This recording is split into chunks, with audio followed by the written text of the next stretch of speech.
Hello and welcome to Console Shock Retro and Modern Gaming Chat, episode 58, with me, Trev, and Stu. Hi there, Trev. How are you? How are you doing? I'm good. You know, I get really I find it really tedious doing this intro now. But then I've been listening to Something to Wrestle With, the wrestling podcast with this guy called Conrad and Bruce Pritchard. Do you know that one, Stu? It's about old school WWF. I listen to wrestling podcasts because I'm an adult. yeah, I'm not, so I can listen to it. But he does the same intro where he goes, "What's going on? How are you?" every time. Yeah. And it actually gets on my nerves, but I don't know if I just... do you find that annoying, Stu? Like the same intro? No, I think a lot of people, you almost get into a rhythm and that becomes their sort of their slogan or their catchphrase, really. And I think people would actually be a little bit disappointed if they don't do that. I'm trying to think of examples of other sort of YouTubers who always start a video in a certain way. Yeah, it's the one that's like the most common one is so what's happening, guys? Dave here. That's like the classic one, isn't it? For someone exactly. I'm crazy. Yeah, and all zany and that sort of stuff. That drives me nuts. But you know, I just say retro modern gaming chat with Trev and Stu. Yes. How's it going, Stu? Yeah, very well, very well. New Gears of War is out. Very happy. You love those third-person 8-hour campaigns, don't you? You live for that. I think this one's actually a little bit longer, to be honest, because there seems to be lots of sort of side missions and things like that. So I still haven't finished the first one. Shame to say. Just keep getting sidetracked. I mean, this week, all I've been doing is getting PS3 games running on my PC, which has been actually quite a cool experience. I have to say. You ever dabbled with that sort of stuff? No, I mean emulation. I get a little bit into it, but I feel that playing a PS3 game on a PC, does it play well? Is it good? So yeah, it's come a long way in the last sort of 3 or 4 years. This particular emulator, RPCS3, is what it's called. It's fiddly as balls. It does take a lot of stuff to get it going. It's not like RetroArch or, OpenEmu on the Mac where you just drop ROMs into a box and then bang, you're good to go. You have to fiddle around a fair bit. Once you get, I managed to get about 4 or 5 games going. Ridge Racer 7 was the first one I got going. Oh, was that the 480p game? What? Yeah. So what Stu is joking about there is Ridge Racer 7 is famous for being 1080p in 60 frames a second, and this was 12 years ago now, which is kind of crazy, isn't it?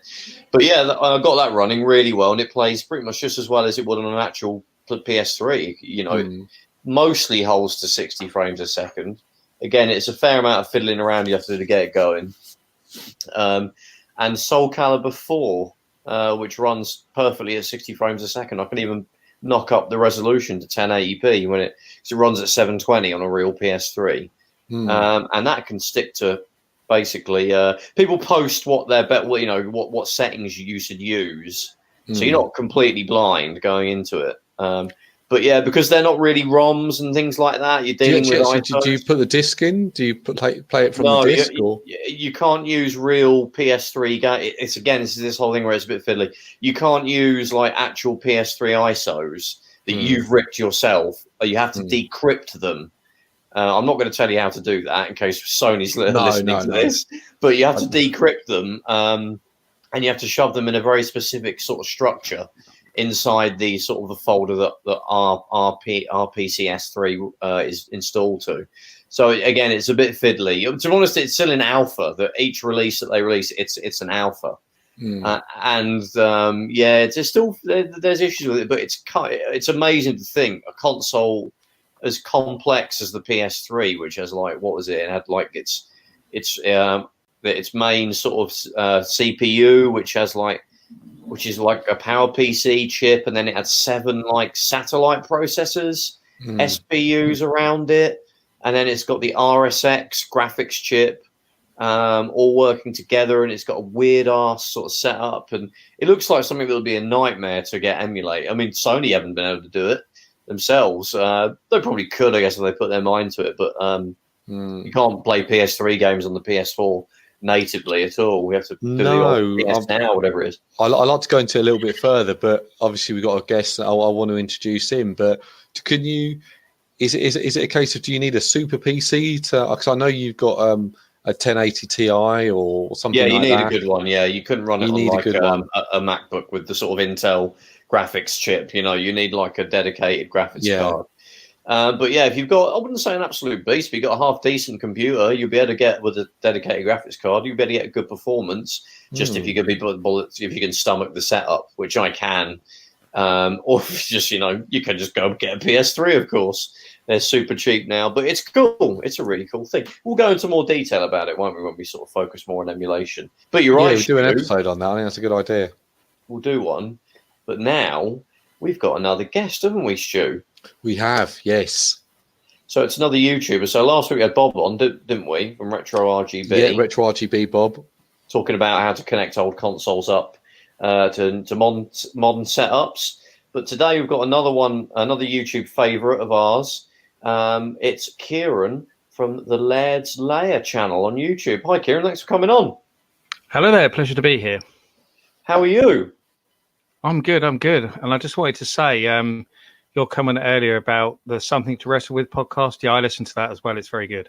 Oh, right. Oh, there you go, Stu. So that's two people that aren't adults, eh? What are you going to do now? So I didn't mean to piss off you, and our guest. That wasn't my aim, Kieran. I think I started the podcast on the wrong on the wrong level. What's even more ironic is we have an entire episode of Console Shock about old WCW and WWF with Adam Pearson.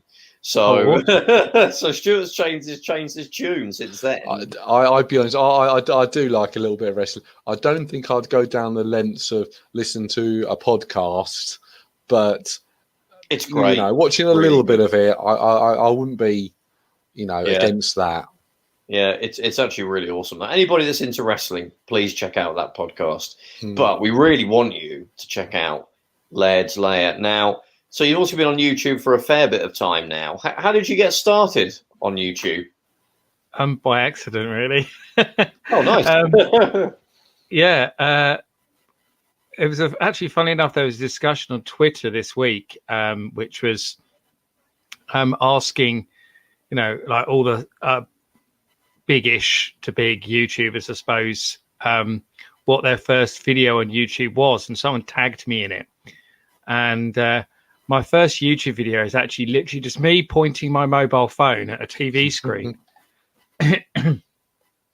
showing people a game I made in Spectrum Basic. Oh wow! That's and cool. The only reason I did it was because there was a discussion on a forum, and I'd been talking about doing a bit of basic programming at the time because I'd actually been in an accident and I couldn't walk, so I had a lot of free time on my hands where I couldn't really do anything. So I decided to just connect my Spectrum up and see if I could program a game in BASIC again, like I used to when I was a kid. It was a kind of challenge I set myself.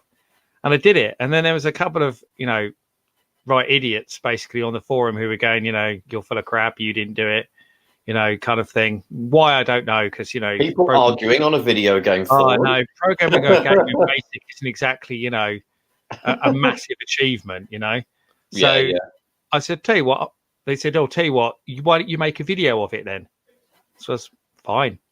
Made a video. Can't argue with that, yeah. That's the only reason I did it. And then I don't think I made another video for a while after that. I can't remember. But then I just started uploading odd little things that I thought maybe people would find interesting that weren't on YouTube. So, for example, I uploaded a ton of music from Atari Lynx games because there wasn't any on YouTube. Yeah. That's some of my early stuff that I did.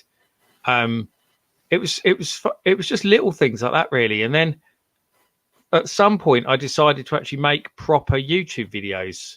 I can't remember why I actually did it. I mean, I used to watch a lot of YouTubes. I think that's probably why. And I thought maybe I can do this, I suppose. I used to do a lot of videos of events early on as well. I used to just, when I went to events, I just did a little film round because nobody else was doing that either. So I was kind of one of the first people to do that, I think. That's cool.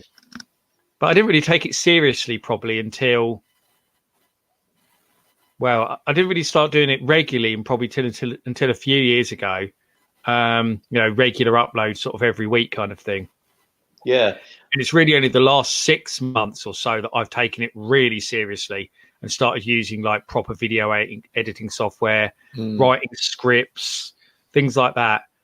And that came about because I was at Play Blackpool and I'd already written lots of scripts for other YouTubers. I've written loads for Guru Larry. I've written loads of his Fact Hunt videos.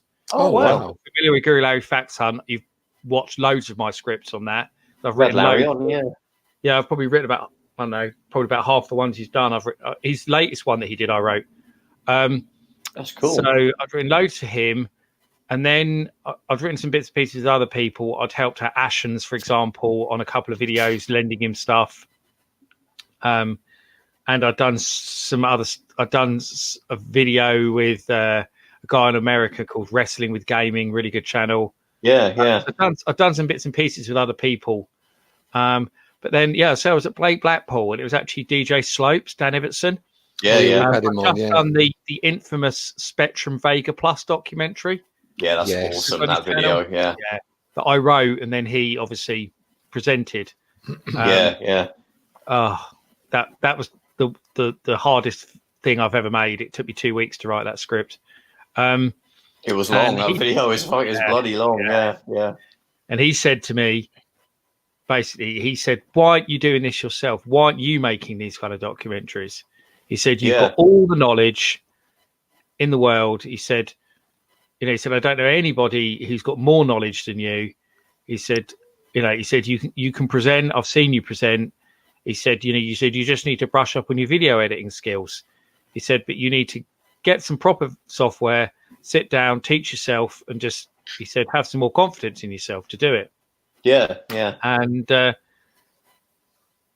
I thought about it for a while, and then Larry said something to me as well. Larry said pretty much the same thing, and I thought, why not? So I got myself a copy of Vegas, swore at it for about 2 weeks solid while I tried to work out how to do stuff on it. And then it was really a case of coming up with what I was going to do to change, to do something that would make people watch regularly, really. Yeah. And I thought about it because I remembered a bit of advice that Ashens had given me a few years ago when we were talking, and he got famous really by accident as well. If you listen to his story, and Pop he Station said videos, exactly, yeah. And he said to me, "You need to find a niche. It needs to be something you're good at, and just stick to it." And I thought, well, I'm already writing historical stuff for Retro Gamer. That's already something I'm doing. It's something I'm interested in, so I've got the passion for that subject. And I thought there are other people doing these kind of historical videos and the obscure stuff as well. But the people who are doing it tend to be doing very, very lengthy, long historical pieces like Kim Justice and Nostalgia Nerd.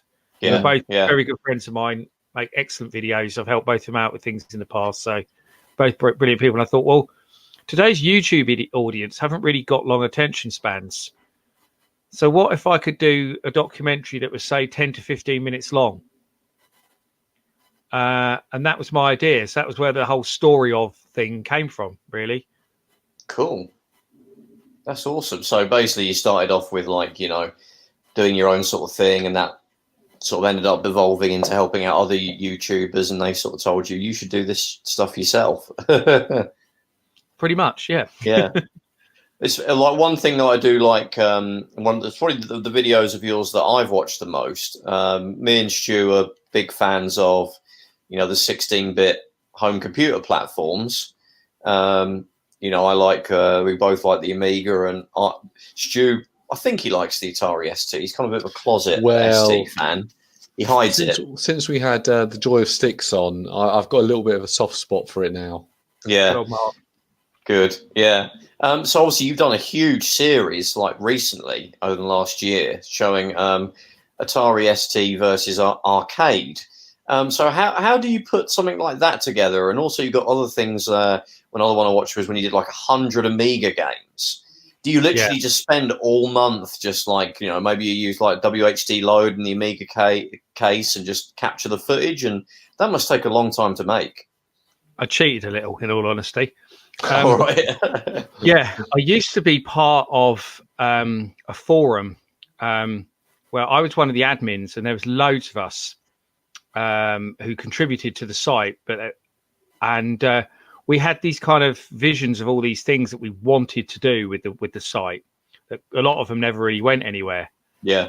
And one of the things we were trying to do was basically kind of build these video libraries up, and we were going to do videos kind of like the ones I've ended up doing myself, but they were going to go on a channel which was going to be linked to the forum.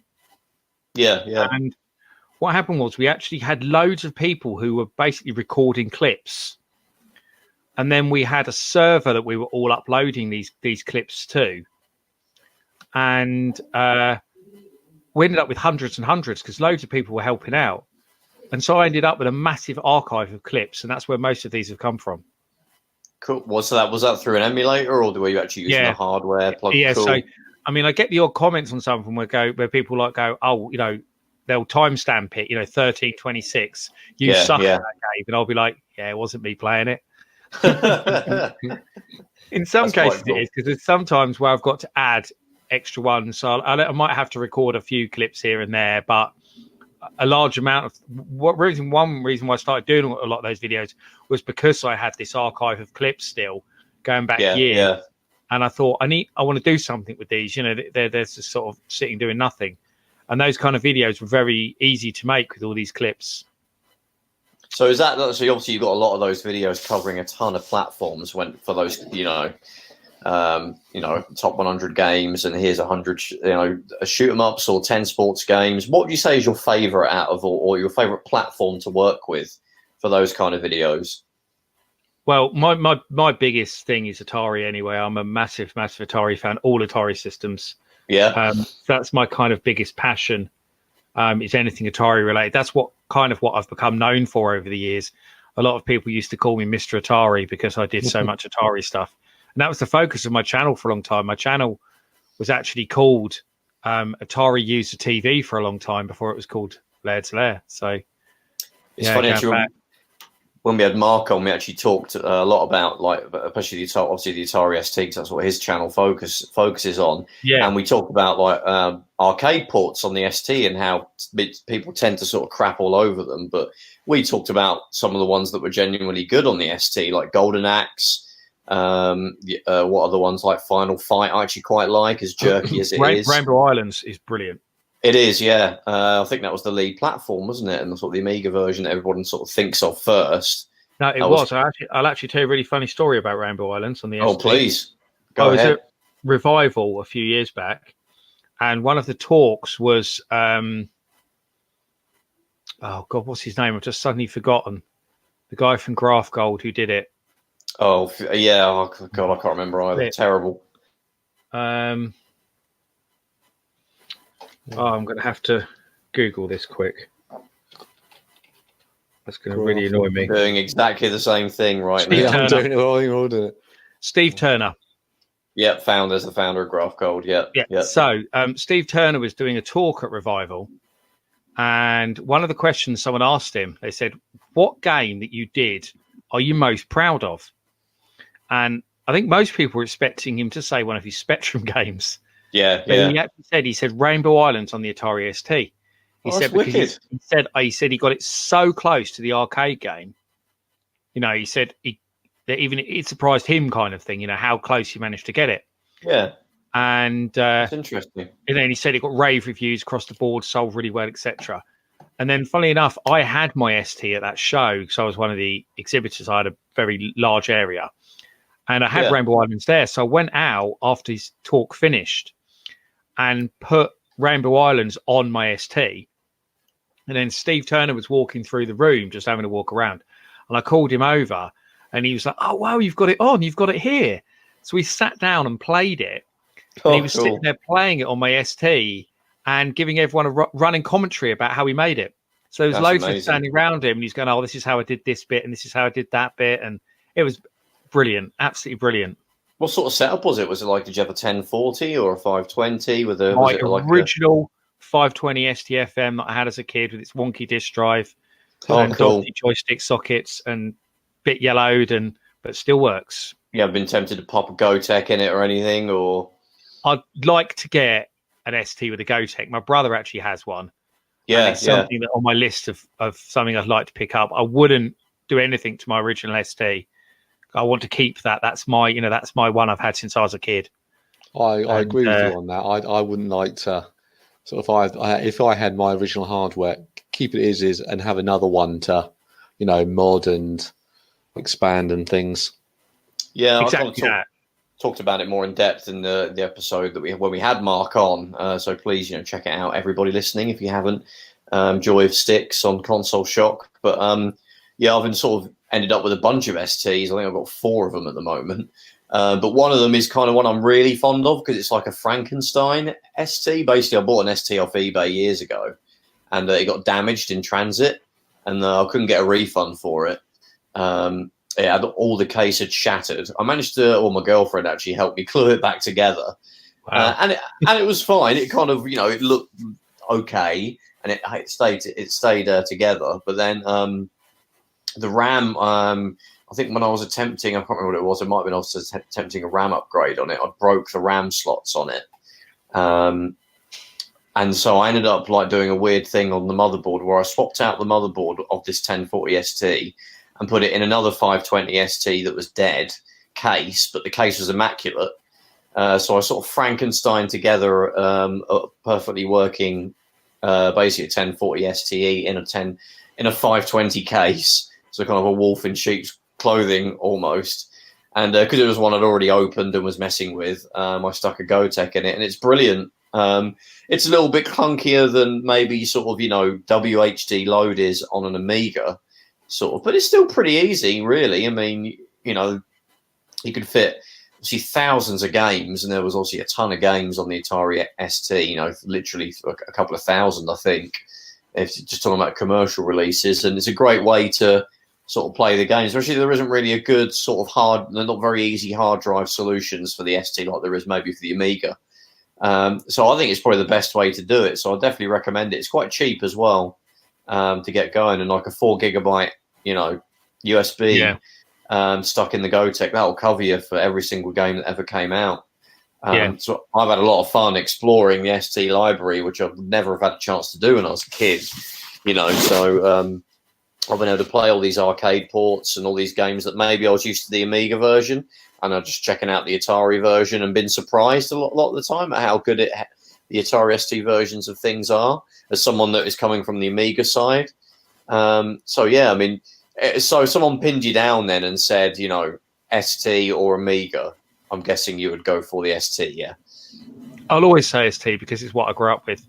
I recognise that the Amiga is the more powerful hardware, and it has the advantages.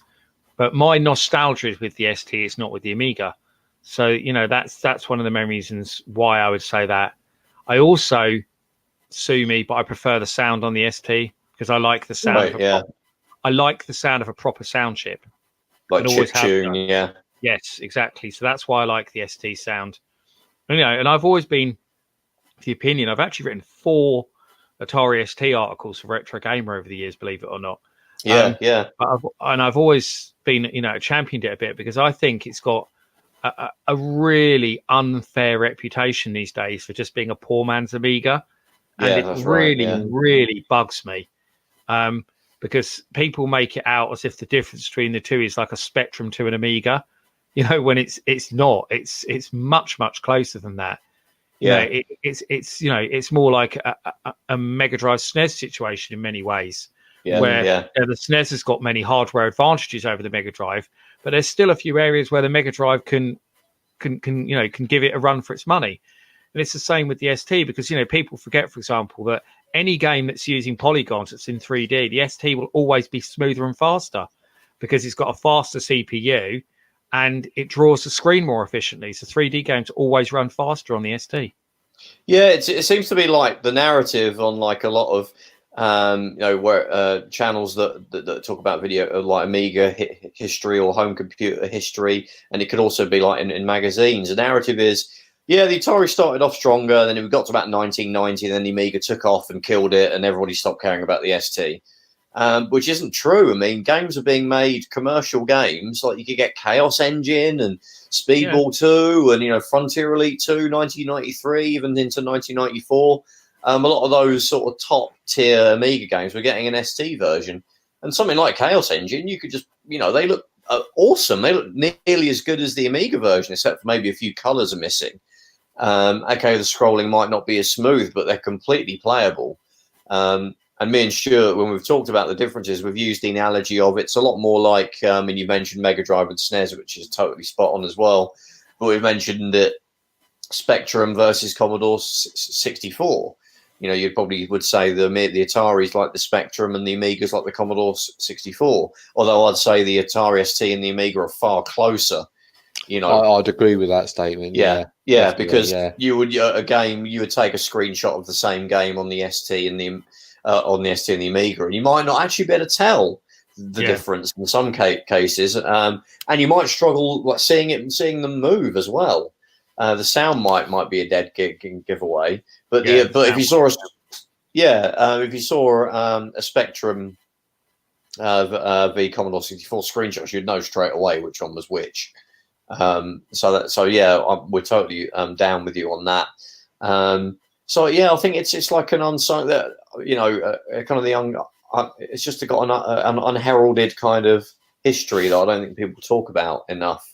And I think it's probably for me as someone that grew up on the Amiga, and I just love all computers and consoles and everything. To me, it's like this undiscovered land that I knew about, and I always thought, it'd be really cool to try one of those out. Because I had an Amiga, I thought, yeah, I've got this, it's cool. But now I think it's really amazing to see. I'm really into different versions of games as well. I'm really like interested, especially in those days when there were genuine differences.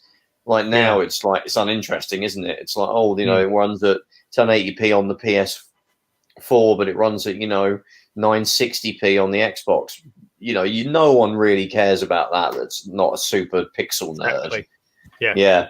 Whereas it was really like the differences were kind of interesting and going into how to me, it's amazing, like when they made an Atari, especially when you got into the 90s when they probably were targeting the Amiga first. I'm actually amazed at how they managed to get the same games running on the Atari ST and looking close to the Amiga. I think that's quite an achievement because when it came to graphics and horizontal scrolling and stuff like that, you didn't really have to do anything with the Amiga to achieve that. It was all built in, right? Whereas the Atari ST, they had to really cheat and like fudge things to get them to look good, and I think that's actually more impressive to me when I see those sort of games. Totally, yeah, I interviewed a while back. I've interviewed him a few times, but a guy called Wayne Smithson, and he owned a company that was called WJS Design, and his company did most of the porting work for Psygnosis. Oh, right, so cool. When Psygnosis would do the Amiga version themselves, they gave the porting job to Wayne's company. Right, yeah. The ST. So Lemmings and Lemmings 2 and he didn't do Lemmings 1. Shadow of the DMA Beast. did that themselves. I think DMA did Lemmings 1 themselves, but he did he did Lemmings 2 and he did Shadow of the Beast 2. But I was talking to him quite a lot because he actually did an ST game and he met the owners of Psygnosis when they saw him at a show. I think it was like, old computer entertainment show or something in London. Yeah. And they saw what he'd done with his ST game and they were really impressed with his work. And he was still, I think he was like only like 20 at this point or something. And they were really impressed with him. And basically they offered him a contract to do a couple of games for them to see how well he did. Yeah, but I had him quite a bit. And he said when he got the job to do Blood Money, Psygnosis said, you'll hear from DMA Design. They'll give you all the source code and stuff in the Amiga version. They'll sort of be in contact with you to help you. And he said that he spoke to DMA and DMA just basically said, good luck with that. We didn't do it ourselves because we don't think that it can be done properly on the ST. Yeah. So we'll be interested to see what you come up with. We're sure you'll have to make quite a lot of compromises, so please let us know what those compromises are, all this kind of thing. Not enthusiastic at all. No, and he said to me, he got off the phone and he was like, right, that's a challenge, challenge accepted kind of thing, Yeah. And he went and did the ST port, and it's hard to tell the difference between the ST and Amiga ports. That's amazing, he got it scrolling in every direction pretty smoothly.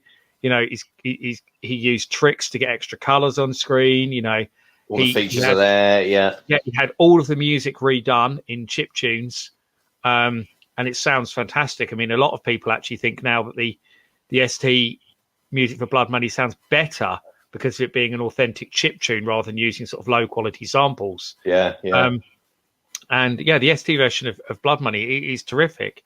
And after Psygnosis saw that, he kind of, they were like, wow, we'll give you more work kind of thing. And he even said that, DMA phoned him up and they basically said, how on earth did you do that? And they said, how did you get that even running on a stock ST like that? They couldn't believe he'd done it, That's really cool. Really, really cool story. It makes you think, actually, when you get to that. God, we're turning into an Atari ST podcast now. Although you probably, Kieran, would like that, actually, because that's your, you like Atari, so that's probably where the way it's going to go. But it does make. I wondered what those sort of mid '90s Amiga games would be like if they did actually, because obviously a lot of them never got an Atari version. I would love the community to kind of pick some of those up and. Maybe we'll, try and make what sort of games do we think of when we think of like the mid-90s Amiga? The Team 17 stuff will be what I'd be interested to see people do. Yeah, maybe things like Super Frog, right? And those sort of games. Maybe the Project X, Worms. Yeah, Monkey Island 2, which would be difficult as hell. But yeah, Worms. And obviously I know nothing about programming, but Flashback and things like that. I mean, Flashback was a flip screen. Flashback was announced for the ST and even preview, but never came out. Wow. I wonder if anybody actually worked on it, if it actually got anywhere. Yeah, no one's really sure. But, I mean, obviously Another World could come out on the ST already, so... Yeah, it's a flip screen. There's no scrolling in it, exactly, really. So it's perfectly suited to the ST. Yeah. So the ST was really popular in France as well, hugely popular in France. And it's a French-developed game. I saw, isn't exactly. They didn't have to do that. Seems bizarre, actually, that it didn't come out on the ST. It's one of those great mysteries among ST owners is what happened to Flashback. Yeah, and I think like Pinball Dreams, obviously that's vertically scrolling, so the Amiga would have an easier time with that because it could do that without any issues, really. I think there's a lot of games that I would love to see the community pick up, like they've done for maybe some of the 8-bit platforms. They've done some games. I think there's an enhanced version of Guyana Sisters, which has got proper scrolling in it and sort of stuff like that. It probably is just a case of, unfortunately, the ST community that the ones that sort of make games isn't quite as big as the Amiga one or the Commodore 64 one. Yeah, I think that's probably why. Yeah. Are people still bringing new games out for the Atari ST? Yes. Look up a game called Rox Zero, and it's spelled R0X. I think it's called Rox Zero. I'm trying to think now if I've got that slightly wrong. Rox Zero. It is Rox Zero. It's incredible.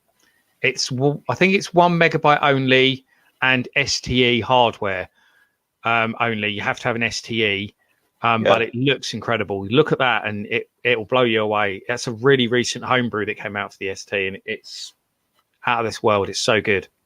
So it's like, all right, it's a shmup. Yeah, it's kind of like Xenon. Yes. Yeah, it looks awesome. Yeah.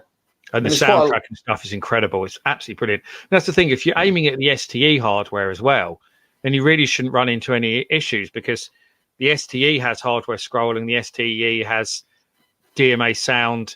It has all the advantages that the Amiga's got, really. You could do a lift and shift, couldn't you, of most of the famous Amiga games? You target the STE. Yeah, exactly. You've got Blitter chip in the STE as well. So you really shouldn't come into any problems really porting an Amiga game if you're going for the STE hardware. It gets a little bit more difficult if you're targeting the original hardware. Obviously, when you've got no sprites, no scrolling, no blitter, it makes it a bit harder. But Then you'll get people that'll be like, "Oh God, that I really want to try and make it work on the STFM." You know, if they're so they'll find a way because they'll find it's too easy just to do it to the ST with the extra stuff you can do. I would love to see Sensible World of Soccer on the Atari ST because that's my favourite Amiga game. And also there was already a Sensible Soccer engine. Although I remember I listened to an interview with John Hare, the main Sensible Software dude, and someone was interviewing him kind of like this on a podcast. Said, so that came out on loads of different platforms. One of them was the Atari ST. How'd you find working on that? And he was like, I hated it. It was crap. I hated it. I was like, wow. He obviously, the game was targeted for the Amiga, and obviously he probably had to do an ST version because he was told to for the original Sensible Soccer, not for SWAS. But yeah, that's a game that I would love to see someone try. Although I can appreciate that would be difficult because you've got tons of data in there with the different teams and everything. But yeah, no, it's a really great platform, and I think, Stu, you need to get one. They're like 30 quid on eBay. 30 quid. Probably not, actually. A bit more than that now. You probably get a decent one for 50. Yeah. Well, Trev, you got 4 of them. Surely I can have one of yours. No, you're right. I was actually at an event a few years ago at the Centre for Computing History in Cambridge. Yeah. And the event was the Bitmap Brothers versus Sensible Software. Oh, wow. And it was a really good event. I've actually filmed it, and it's on my YouTube channel because they let me film it all. So you can actually look it up. The whole thing is on my YouTube channel, so you can look it up.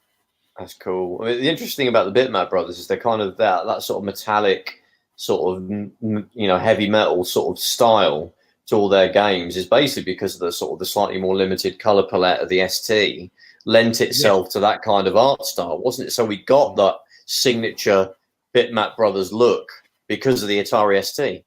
Yeah, that's what I was about to go into, because at the event they were facing them off against each other, and one of the things they actually said quite early on was John Hare. They were saying, "You're an Amiga man, John Hare," and he was like, "Most certainly, hated the ST, really crap, slagged it off big time." And then they went, "But Mike, you're an ST guy." He said, "Yep." And he said, "Loved the ST, loved the challenge of the ST." He said that the ST was their lead platform for every single game they did until Chaos Engine. That was the first and only game they did where the Amiga was the lead platform. Oh, wow. That's that's well into the 90s, yeah. Yeah. And, and he said, people forget that their early few games, like Xenon, for example, was on the ST first, and the Amiga version didn't come out until like a month later. Yeah, yeah. So they didn't even come out at the same time. But, he was saying, the Xenon was designed around because everyone was saying, the ST can't scroll. Right, so let's make a scrolling shooter. Yeah. It was, he said he saw all these challenges in the ST and he wanted to go out and prove people wrong, It's a weird one, isn't it, Xenon? I mean, Xenon 2 is like one of the most annoying games ever, but I still end up playing it because it is still fun. But the music is kind of weird, isn't it? I mean, what I like about the ST version is the intro music is an actual sample of the Bomb the Bass song. Yeah. Whereas they kind of recreated it on the Amiga, which is impressive, but it just sounds a bit off. Yeah, and then because they use that as the main music in the game, it sounds rubbish because they constantly lose a channel of the music to the sound of the gun, your shots firing. Yeah, which is constant, so it just sounds naff. Probably the best way to play it is probably the CD TV version, which just plays the It's awesome because you get the actual audio, the actual real Bomb the Bass tune. It's a slightly remixed version as well, isn't it? It's a like a longer version. It's a longer version, yeah. A mega mix or something it's called, isn't it? Something like that. Yeah, and it sounds better because it's the original. Obviously, people love that, but it has loads of silly little sound voice samples, and someone went mental with their sounds, like a library, and stuck every weird voice sample they could find. And the CDT version has that taken out, so it's just the music and the famous sort of main theme. It's really cool. So yeah, anyone listening, try the CD TV version. If you've got a CD32, it will work on that. But the ST version has a chiptune version in the background, which I find a bit easier to put up with. Yeah, done by David Whittaker. Yeah. Yeah, that's right. And obviously, and then the intro, you just get the actual song. There's a thing with the Atari ST, isn't it, where often menu music you would get, really nice sounding sampled, like digitized versions of actual real music, because the CPU would have enough resources available to be able to do it, because it wasn't running a game, and then you'd get into the game and it'd switch to the actual sound chip. Quite a lot of games sort of use that trick to a really good effect. But it's funny you mentioned like Retro Gamer there a few times. I'll be of the impression that there probably wouldn't be many people that would know about the ST there. They'd all be Amiga, and was that the case? Do you think? Is that why they got you in? It was the reason they got me in. Yeah. I'd been writing just for like websites and stuff for some time, and this was over 7 years ago now. And then I've been writing for like a fanzine called Atari User. Yeah. And been writing loads of stuff for them, which was printed as well. They sold it as a copy as well. It was doing all right, quite popular. And they needed someone to basically, lots of people on the forum were complaining about the lack of Atari coverage in general in the magazine. Oh, right. And the editor, Darren Jones, replied and basically said, well, it's because we can only put articles in the magazine if we have people to write them. And we don't have anyone to write them. Simple as that. And a couple of people said, well, have you asked Laird? And he replied and basically said, you know what, that's not a bad idea. And sent me a message and said, would you be interested?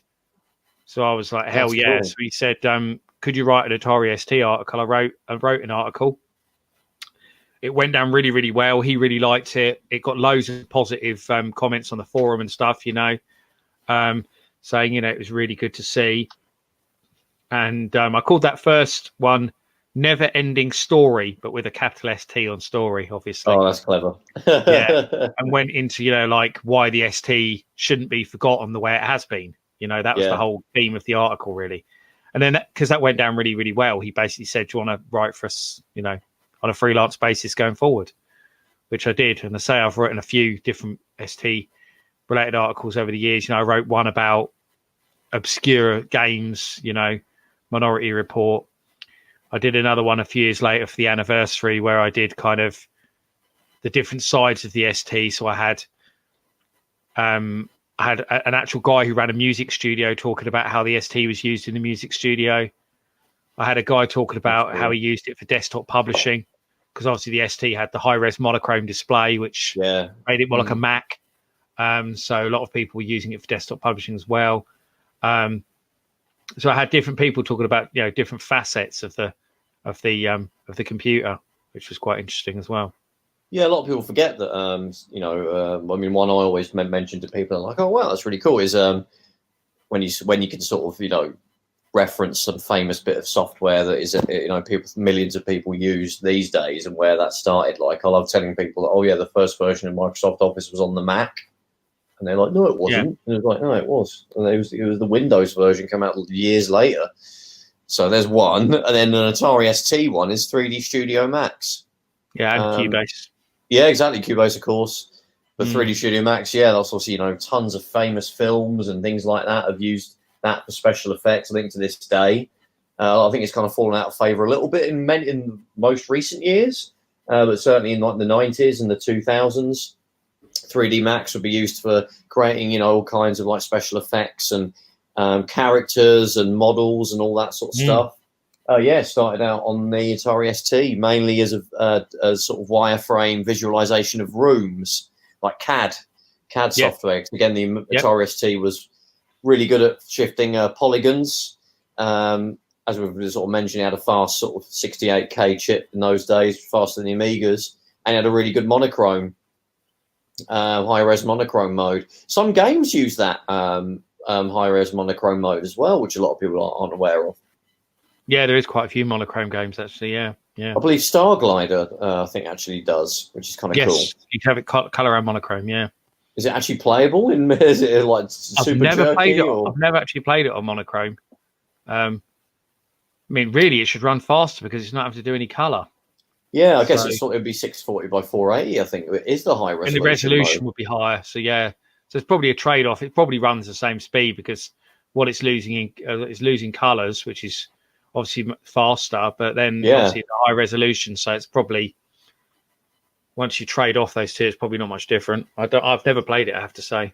Yeah, no, I've never played the monochrome version. I've just played the regular, because obviously the big great thing about that game, again, another sort of game that was originally on the ST and got ported later. That would obviously, the company that made that were Argonaut, and they'd go on to make Star Fox, and loads of, obviously have a huge like legacy, particularly on with Nintendo. So yeah, another great Atari ST fact. God, we're full of them today. I wasn't expecting this. So there's a bit of a niche that doesn't exist at the moment on YouTube talking about it. So yeah, you wrote for Retro Gamer. So what was it like writing for them? It was a good experience. Like, they're really cool guys to work with. Not you, obviously, no one's going to slag them off. Not expecting you to. No, yeah. it's I've loved it. 7+ years, as I say, working on there. I've got to write about so many things that I love, and got to write about lots of things that I never knew about, where something's come up and I've got interested in it, investigated it, done some research, and good thing that there is quite a bit of freedom there, because whereas you are asked to write articles sometimes, particularly hardware features for anniversaries and stuff. Yeah. And the large majority of the articles I've written have been my own. They've been my own idea. I've gone to the editor Darren and said, I've got this idea for an article. It is, and he'll either say that sounds rubbish or that sounds great. More often than not, thankfully with me, it was that sounds great. Yeah. So I've got to write, some really interesting articles over the years, and I've got to write about lots of stuff that no one else had ever written about. And that was something I always prided myself on throughout my writing career, was writing about the things that no one else had written about. What would you say is your favourite Retro Gamer article? My favourite, in many ways, was when I did an article for the Atari 7800s. Trying to think, I think it was the 30th anniversary, because that was on the cover, and that was my first cover. So that's to get a cover was pretty special, because freelancers don't often get covers. Yeah. And to get the cover was really cool. And my wife, bless her, she went out and bought a copy without me knowing, and then had it all framed up and gave it to me all framed, which was lovely. Yeah. And a couple of the pages she had blown up by a professional printer to go in the frame. So she had it all done really nicely, which is really cool. So that article I love, because it was my first cover. But I think an article that sticks with me, because I just think because it was something that no one else had ever written about, was it would have been probably about a year and a half ago, I think I wrote it. And it was an article on the Eastern European Atari 8-bit scene, and most specifically, them making unlicensed games. I love it. Yeah, I love all about Unlicensed to Thrill. I called it Unlicensed to Thrill. They did a feature in Retro Gamer called Licensed to Thrill, which is about movie games. So I switched it up and called it Unlicensed to Thrill. So yeah. I like to sort of dive into all of the. So there were so many sort of I want to say Spectrum clones and these Atari 8-bit clones in Eastern Europe, where I don't know, somehow they got the machines, and how they sort of did that, and how that was all. I think that's a fascinating subject. Oh, it was. And the interesting thing is that the Atari 8-bits that were sold in the Czech Republic and Poland, where it was the best-selling 8-bit computer in both countries, was because there were actually official models that were sold there. And they even got their own model that was only ever sold in Eastern Europe. And that's because Jack Tramiel was Polish. Yeah. And you weren't allowed to sell American hardware in obviously the old Eastern Bloc countries. Right, yeah. But with him being Polish, he still knew people there. And you give someone the right brown envelope and you're in. It was so corrupt there that he knew how to get around all these people. And he managed to set up a distribution. And one of the ways he got around it was basically by making this exclusive model, the 800XE, which you could only get in Eastern Europe. And obviously they were badged specifically for Eastern Europe. So he could go, no, it's only a computer for Eastern Europe, So he found these ways of getting around their rules and getting his hardware into shops and stuff. But then obviously although you got the hardware out there, the software market was just still purely pirated software. But there was absolutely loads of developers and publishers springing up in Poland and the Czech Republic making games for the Atari 8-bit. Absolutely loads, And it is, as they say, it's a really interesting thing about how that came about.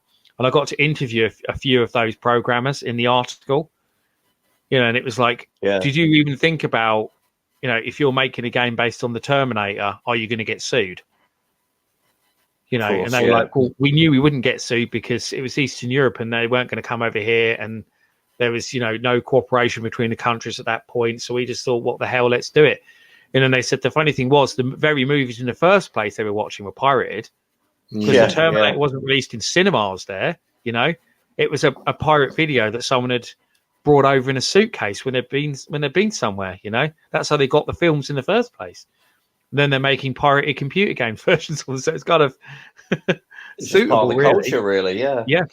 There was a fascinating film on, I can't remember what it was called, but it was all about Romania and this one woman, and all these videos were being sort of brought over the border, and then they would copy them, but she would sit in a room and actually translate them all into Romanian, and then they would go out. So everyone in Romania, watched Rambo, Rocky, Terminator, and all they remember is this woman's voice who, translated all of the, male, female, everyone's part. It was just one woman doing it. And it was a fascinating film.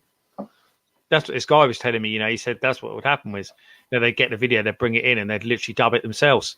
Yeah, exactly. It's just went into a room and like in an evening dubbed 4 films, and, I'm sure she got paid well for doing it. And it wasn't to the quality that, people sort of dub films to these days, but it was good enough for people to sit there. And I think that's why they liked watching a lot of the action films and things like that, where the story wasn't, I don't know, too complicated. Yeah. I think it's just they did. And also, of course, they didn't have anything films like that over there. No, of course not, no. So, Kieran, you obviously got a lot of books as well. You've already alluded to those. So, what sort of got you into sort of writing like your own books that things that weren't necessarily for retro gamer, but like bringing out your own stuff? Yeah, I've been doing books with other people for a while. I've done some stuff with Fusion books, for example. Stuff that Chris Wilkins has done. I'd contributed to a few of his books. I'd guested articles in some other people's book, like I was in Ashen's book and stuff like that. Yeah. And funny enough, the conversation came up because Paul Andrews had posted on Facebook, who's my publisher, had posted a photo of him reading Retro Gamer. And he put something like, I finally got to sit down and read a copy of Retro Gamer. And I wasn't friends with Paul at that point, but I saw the post on Facebook because Darren was tagged in it, the Retro Gamer editor. Right. Yeah. But he'd put on it in sunny Luton, which is where I live. And so I replied and said, I hope you enjoy my article, also in sunny Luton, or something like that. Yeah. And then Paul replied and said, which article was that? So I said, and he said something like, best article in the magazine. Why aren't you writing for me? And I replied and I said, because you've never asked me. And then he literally sent me a message about 2 minutes later that said, I don't know if you know who I am, but I actually run a book publishing company. Do you want to come and write books for us? He said, I'm really impressed with the stuff you write in Retro Gamer. I'm really familiar with your work. So I went down and met him. It's only around the corner. We've become really, really good friends. He's not just my publisher. I class him as one of my best friends now. Really, really good guy. That's how that came about, really. And now, I've moved away from writing articles for websites and magazines almost completely, because so much of my time is now taken up with writing my own books, and obviously YouTube as well, which is very time consuming. So it's weird because probably, a year or so ago, if people ask me what I did, I would say I was a writer anyway. I've always said I'm a writer before anything else. And they said, "Oh, what do you write?" I would have said, "Oh, I write for Retro Gamer." And now people ask me, I'll say I'm a writer and a YouTuber. Oh, what do you write? I write my own books. That's what I'd say now. It's kind of a different thing. I mean, when you're writing your own books, obviously you've got complete creative freedom. So I can write whatever I like, and there's never any changes made to it. So I am completely my own boss, so to speak, which is great. That's cool. I mean, I can see obviously you do things like what most of your books are kind of, the A to Z of this console or that computer, which is awesome. I mean, obviously you got a big bundle of Atari books. Like we talked about the ST already. That's something that I would love to read. For your Atari A to Z, Atari ST games. So how long does it take you to sort of write a book like, the A to Z of Atari ST games? Early on, it wasn't taking me very long. I knocked out a lot of books very, very quickly. Yeah. One, because I'm a very, very fast writer, I always have been. Darren actually, at one point, when I was writing for Retro Gamer, nicknamed me the Machine, because if he needed an article at last minute, he would come to me. I mean, there was a couple of times where I literally was given 48 hours to write an article for him because he needed one urgently for an issue where someone else had let him down, and he would always turn to me, and I'd rather turn it around in 48 hours, And so he used to say I was the Machine. So I've always been a very quick writer and typer anyway, but years and years back, I had a website I kind of mentioned earlier that I was involved in, where I actually wrote a kind of review section for that website. Right. Over the few years I've been involved in that, I've written hundreds of reviews. And then when that website went belly up, basically, I still had all these reviews. So I thought, well, I want to get these out somewhere. I've been looking at putting them on another website or something. And then once Paul had approached me about doing books, I just thought, well, I've already got all this content that I could quite easily turn into digital books very, very quickly. So that's what I started doing. I started going through these reviews, sorting them out, updating them a little bit where need be. And then they became the basis of all my first books. Oh, wow. But then obviously I ran out of material. So a lot of the books that are going up now are completely got kind of new material. But obviously where I've added in things like homebrew games that have only recently come out on that as well. So, all of the books have got new content in them, so to speak. But yeah, that's where the first lot of books really came from, was from, and why I've got so many of them that I managed to turn out so quickly was because I was using a lot of this old content that I was just sitting on that I hadn't done anything with.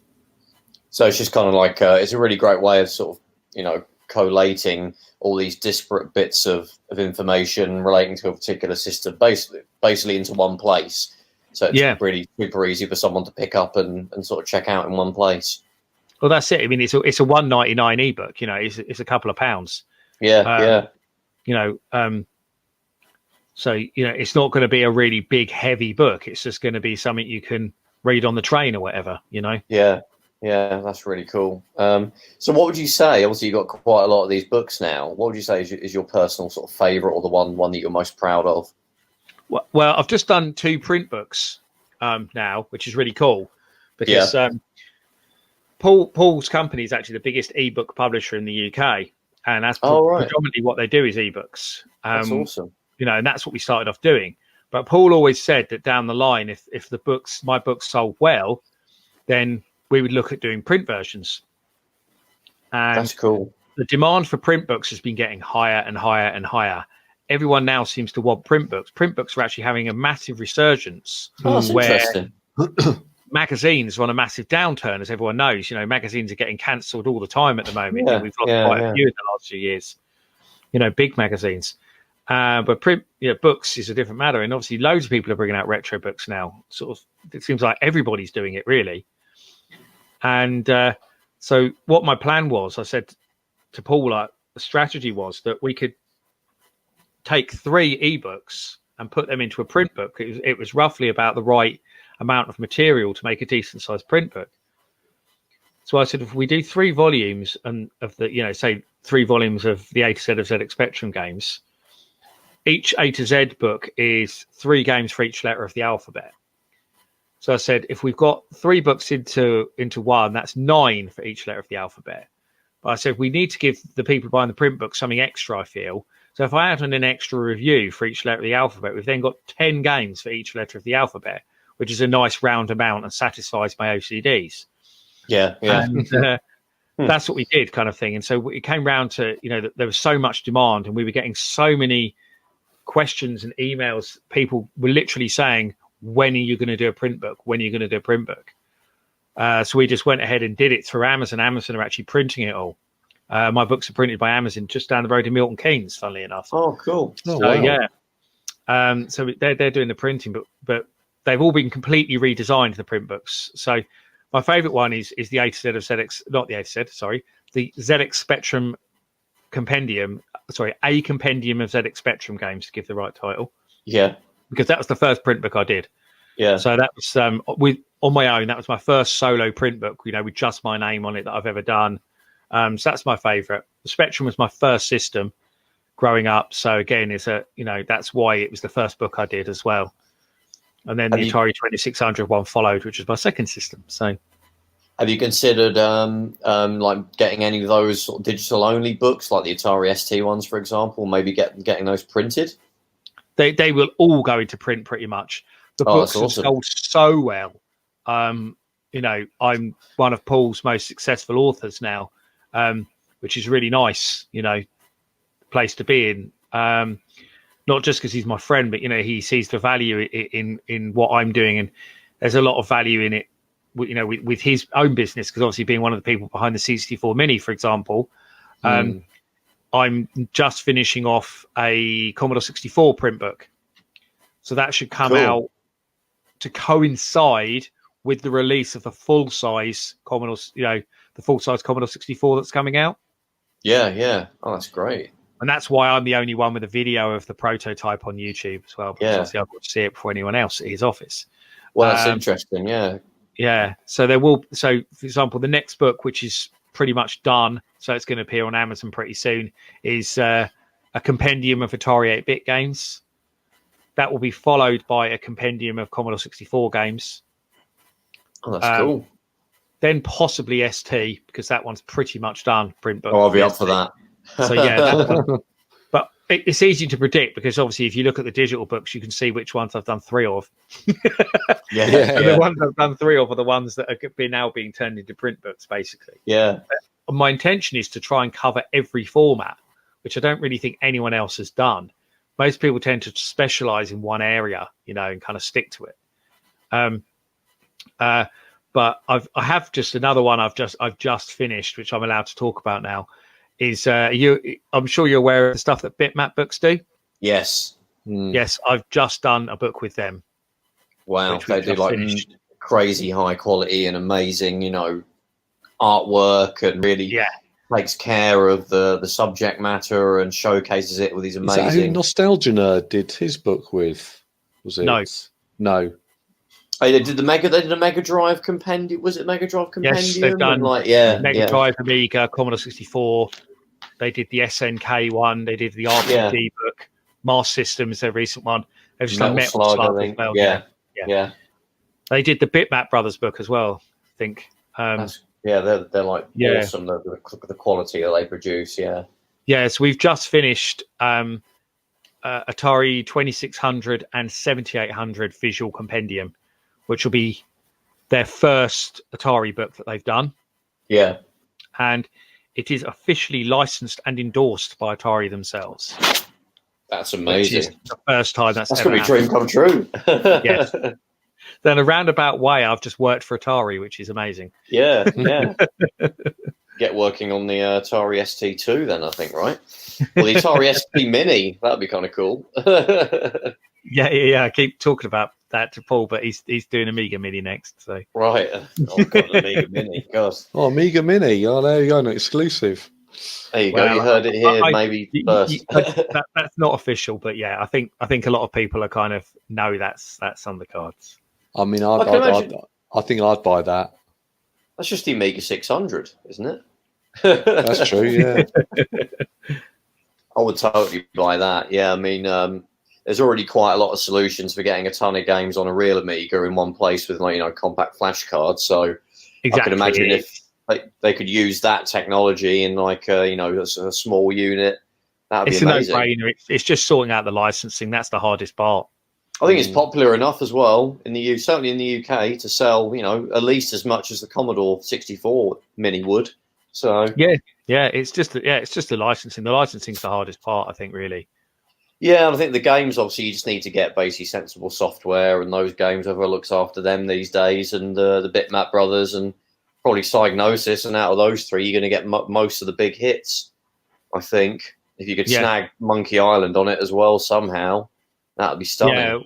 The other half of Retro Games Limited, Darren Melbourne, who's one of the two guys behind the company, he actually runs a company who licenses out software.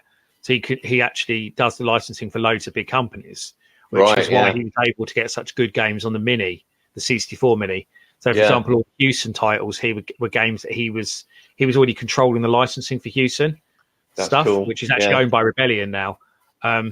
So that's why he was able to get that easily. So that because of that connection there, it's actually very easy for them to license games. So there's potentially a good chance then you'll get a really, really good selection of games on a potential Amiga Mini. That's great. Yeah, there would be. Yeah, and Paul's company that he owns as well.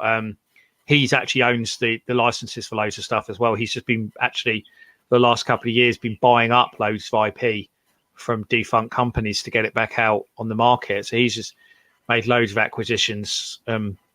He recently picked up the rights to Manic Miner and Jet Set Willy, quite famously, and to Tack, the Horace games from the 8-bit years.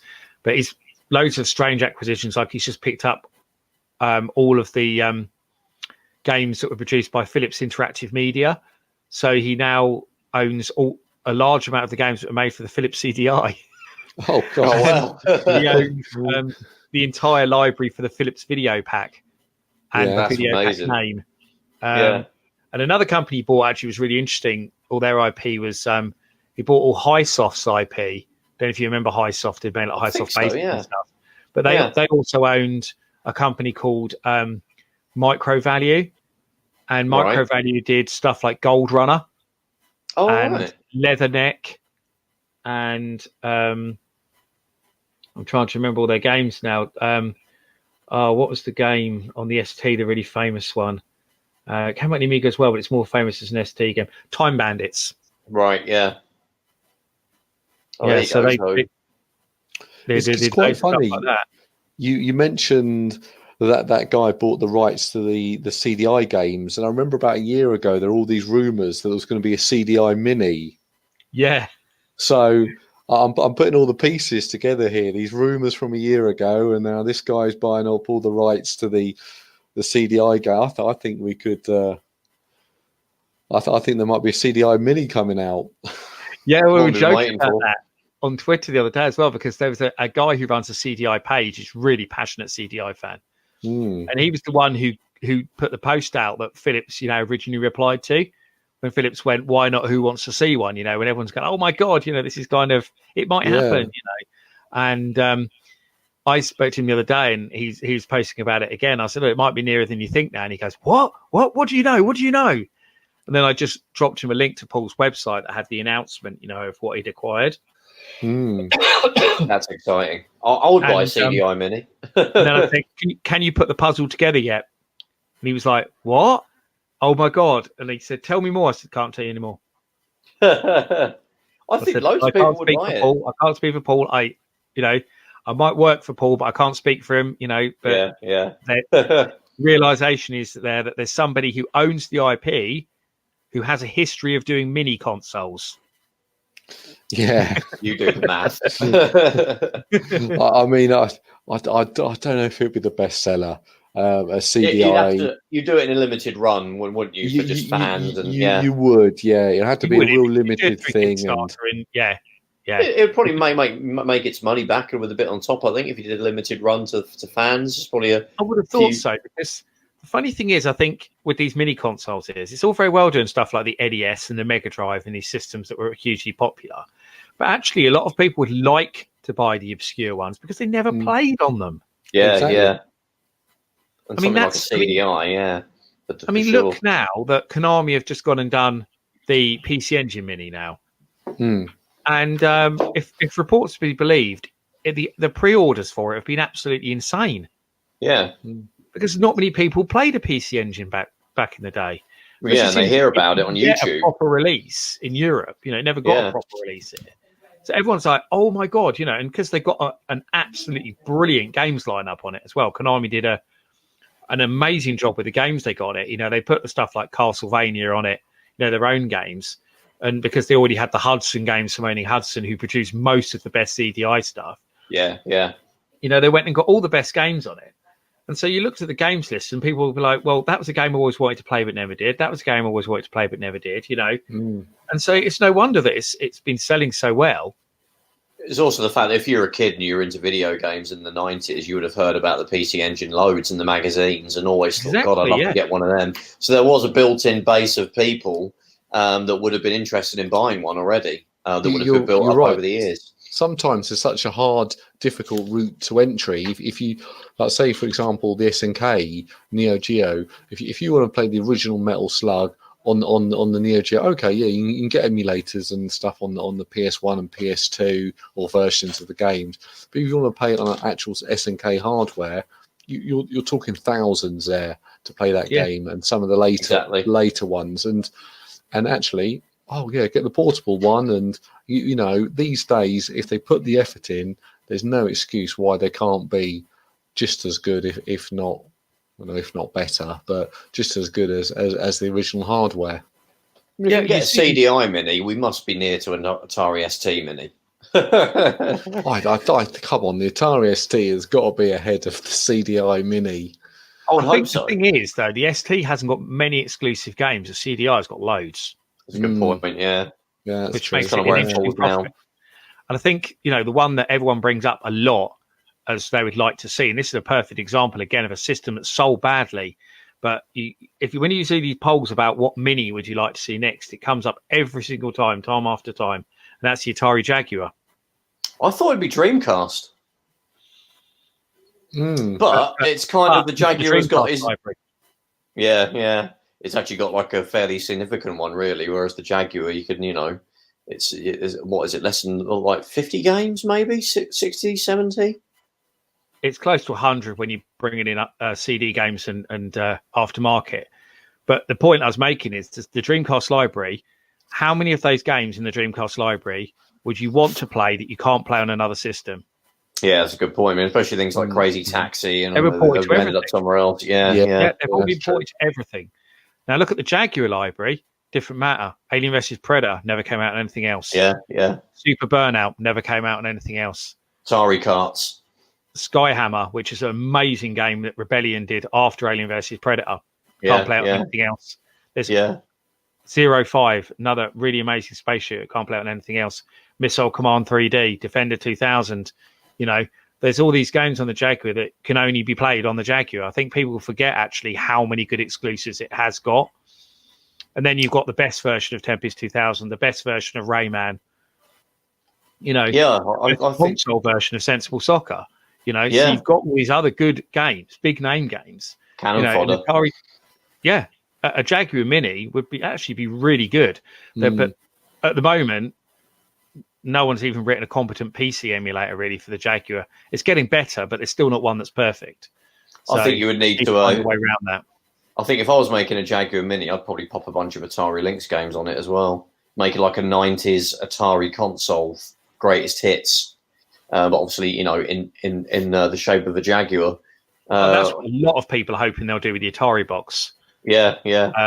But whether they do or not is another matter. Because the modern Atari, they just seem to want to always just bring back the same 2600 games again and again and again. Yeah, what people want to see are the other stuff. Is that Atari VCS thing? Is that actually going to happen, or? Well, that's the other question. A lot of people don't even think it will come out. I think it will come out. At the end of the day, it's just a PC in a box. I can't see the issue with the hardware. I think the issue is going to be how they support it. Yeah, because the way they're advertising it was, this is going to be as good as the PS4, sort of graphics wise, and personally, I don't think it's the best idea in the world. I think getting a machine that plays PS4, level of games and plays 2600 games. I mean, really, I don't think there's a need for that. If you've got a PS4 and you've got 101 you can buy the Atari flashback collections anyway. Well, exactly, yeah. I mean, if it's going to really hit a mass market, I mean, the Atari name doesn't resonate with anybody under the age of 25. Yeah. So, I mean, the console did so well on the Kickstarter. I mean, it absolutely smashed it. As everyone knows, it did it in like 48 hours or something ridiculous, didn't it? Smashed its target. Couldn't believe that. That's all, all the old fogies. But I think a lot of that was based on the hope that they would do something with it. Not that anyone believed that they would do something with it. Because, like I was saying, people want them to go, well, let's release a load of Atari ST games on it. Let's release a load of Jaguar games on it officially. Let's put a load of Atari Lynx games on it officially. These are the things that they should be doing, and these are the things they should be announcing. And, and also like 2600 games, with no disrespect to yourself, Kieran is a big fan of the platform.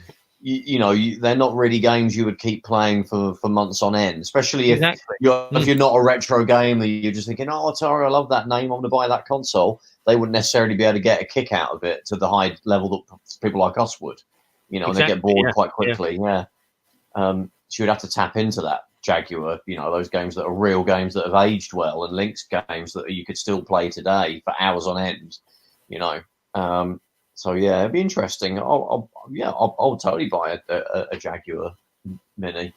I would love them to do a Lynx though, a perfect recreation of the Lynx. Yeah, that was my first Atari console. Yeah, I bought one 1990. Still got my original. So a lot of love. Lynx is my favourite system. Full stop. Yeah, I've still got my original. I've got Lynx 2. Yeah. Yeah, I think it'd be nice to see them do both models, a recreation of both models. But I think maybe make some adjustments for the screens and maybe a bit lighter and stuff like that. But pretty much as they could do it, recreations of both models, I think. But just with like 100 built-in games, that would be brilliant. Yeah, I mean, I think things something like that would be relatively easy. I mean, me and Stu have talked about it loads, but I can't believe Nintendo haven't done a Game Boy Mini. Because, I'm shocked. Yeah, I'm absolutely shocked. Make a unit that's about the size of the Game Boy Pocket was, because that's about the smallest you'd want it, really. Probably in the shape of the original Game Boy, though, so it looks like the original. Yes. Obviously, screens are so easy to sort out now. You could have crazy amount of battery life. You could stick 14 games on it, and people would go absolutely berserk. People will go absolutely. People will buy that all day. People will buy it just to play Tetris. It will be the most popular out of all the minis. I've said before, in the UK, the Game Boy was the first popular Nintendo console. Yeah, a lot of people forget that. Yeah. So it would be people make it 60 quid. People, people would take it on their commute to work. People would play the hell out of it. Hackers would love it because you could stick people would stick Super Nintendo on it and NES, and it would be good. You could put different put the different palettes on it. So you could change I think that makes more sense to me than a SNES or a NES Mini when you've got when it has to be hooked up to a TV. I can't believe they haven't done it, and I don't think they are, because I think they had a little run of a couple of years of the SNES and the NES. It would have made sense to do it, the following year. I think someone asked them in an interview and said that you're going to do it, and they literally said flat out no. We have no plans. Which just seems insane. The biggest selling Nintendo console up until the Wii. So way more than a NES and the SNES. I think you could combine the NES and the SNES sales, and you wouldn't hit what the Game Boy did. The original 8-bit, line. I don't mean just the DMG. I mean all the 8-bit. It's just I'm baffled that they haven't done it. I mean, the amount of knockoffs that you can buy, BitBoy and all that I was going to say that's maybe the reason why they haven't done it, because if you go on AliExpress, there's 1,000,001 little knockoffs which have you bought one? I did actually buy one, and it wasn't very good. Well, let's say one, because the build quality is going to be crap, but exactly. Nintendo console it's not. The Nintendo one is going to have the Nintendo name on it, so you've got the brand thing going on, people are going to instantly recognise it. They're going to go, "Oh my god, that's a Game Boy," because it's such an iconic looking machine that people would recognise it instantly. I mean, can you imagine that box, that legendary Tron sort of box that they had with the original Game Boy, with like the two hands, like in a Tron, like sort of graphical sort of thing that it had. That recreated Game Boy Classic Mini with the Tetris cartridge on there. People would go berserk. Even people who bought a Bit Boy, they would be like, "Oh wow, there's now a real one. I'm totally going to get that." But Nintendo are famous for, you know, until they announce something, that they're not going to sort of tell anyone. So about they're also it, remarkably bad at listening to what people actually want as well. Yeah. I don't think it's going to happen. I think it would have done it now. I think the window is maybe gone. Well, sometimes they probably could bring out any time in the next 5 years, and it will do well. Over it. But maybe they'd be worried that with the portable thing like that, it might take away Switch sales in a weird way. It might be a completely different market. But I suppose if they were worried about that, you know, they wouldn't have made a SNES Mini when that potentially people would buy that instead of a Switch. I don't know. It's weird. Nintendo are annoying. They're a strange company. Yeah. Well, at least we can hold out for that Amiga Mini, which is, you know, hopefully maybe coming. You didn't hear anybody get any more. But anyway, I feel like, you know, we've probably used up everybody's spare time tonight, and we have families to go to, and we're probably all hungry and grumpy and everything from being talking about all this stuff so late at night. But it's been really good fun chatting to you, Kieran. We really appreciate you coming on tonight. It's been great. Yeah, no problem, any time. Where can people pick up your books? Amazon, mainly. The print books are only available on Amazon. So if you just search my name, Kieran Hawken, on Amazon, I'm the only Kieran Hawken. There's no others in the world that I know of. So search me on Amazon, you'll find them all. I think I've got over 40 books on Amazon now, including the ebooks. My YouTube channel, Lairds Lair. Cool. Look that up if you like short documentaries about obscure hardware that was never released and stuff like that. And you can find me on social media at RetroLaird on Twitter. Cool. Awesome.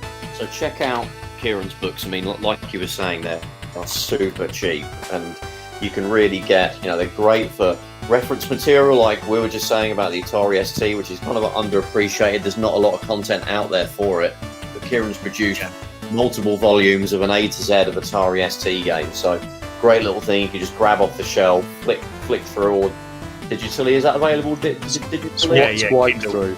Swipe through. And really great way to introduce you. And also Lairds Lair, the channel, has got great videos on top 100s of consoles, loads of games you'll never, realise that you will end up liking. Great if you've got an EverDrive, you can just hop on one of Kieran's videos, see a game that takes your fancy in one of his multiple game videos, and you can play them yourself. It'll introduce you to stuff that you never knew existed. Stu, what about us? Where can you find us these days? Okay, we're on YouTube under Console Shock. Really? Just search Console Shock. We're on Facebook, again, Console Shock. We're on Twitter as Console Shock. And you can find us on iTunes, Stitcher, and Google Podcasts, again, as Console Shock. Awesome.